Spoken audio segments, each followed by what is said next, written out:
अस्सलामुअलैकुम दोस्तों, बहुत बहुत स्वागत है, इस्तकबाल है आपका अबरीन एकेडमी में।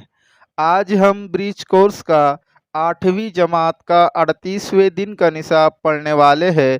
तो आइए दोस्तों शुरू करते हैं। आज का हमारा टॉपिक है फीसागोरस के आदादे सलासा। पिछले वीडियो में हमने फीसागोरस के मसले के बारे में पढ़ा था। आज हम फीसागोरस के आदादे सलासा के बारे में पढ़ने वाले हैं। तो यहाँ पर सलासा का मतलब होता है तीन। मुसल्लस के अंदर जो है तो तीन ज़िले होते हैं और सलासा का मतलब भी होता है तीन। तो फीसागोरस के आदाद सलासा क्या है? तबई एदाद के सलासा में अगर सबसे बड़े ज़िले का मुरब्बा बाकी दो अजला के मुरब्बों के मजमूए के बराबर हो तो इसे फीसागोरस के आदाद सलासा कहते हैं। जिस मुसल्लस के अजला की लंबाइयाँ आदाद सलासा से ज़ाहिर की जाती है वो क़ायमतुज़्ज़ाविया मुसल्लस होता है। तो जो मसला हमने पढ़ा था वही यहाँ पर दोहराया गया है। इसी को हम जो है तो मिसाल के ज़रिए समझने की कोशिश करते हैं। 3, 4, 5 क्या ये एदाद एदाद फीसागोरस के एदाद सलासा है? 3, 4, 5 ये जो है तो फीसागोरस के आदाद सलासा है या नहीं, ये हमको चेक करना है। तो सबसे बड़ा आदद क्या है? 5। 5 की दूसरी कितना होगा? 25 होगा। ठीक है।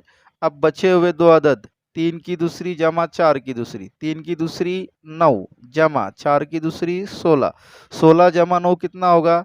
25 होगा। मतलब अगर बाकी दो अजला के मुरब्बों का मजमुआ सबसे बड़े अदद के मुरब्बे के मसावी हो तो ये एदाद फीसागोरस के सलासी एदाद है। तो हमारा जो सबसे बड़ा अदद था वो 5 था, 5 की दूसरी 25 आ गया। बाकी दो अदद क्या है? 3 और 4। इनकी दूसरी और इनकी जमा कर रहे तो कितना आया? 25 आया। मतलब बाकी जो दो बचे हुए अदद थे 3 और 4, इनकी इनका मुरब्बा कर कर जमा किए तो वो बड़े अदद के बराबर आ गया, बड़े अदद के मुरब्बे के बराबर आ गया। तो इससे क्या साबित होता है कि 3, 4, 5 ये जो है तो फीसागोरस के आदाद सलासा है।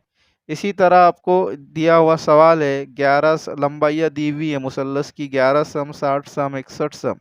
तो आपको यहाँ पर 61 जो है तो सबसे बड़ा अदद है, तो इसका मुरब्बा लेना है। फिर उसके बाद 60 और 11 का मुरब्बा लेना है और मुरब्बा लेकर उनकी जमा करना है। 60 का मुरब्बा और 11 का मुरब्बा इनकी जमा करना है। वो अगर 61 के मुरब्बे के बराबर आती है तो 60, 11, 61 ये आदाद सलासा हो गए। अगर नहीं आती है तो ये आदाद सलासा नहीं होगे।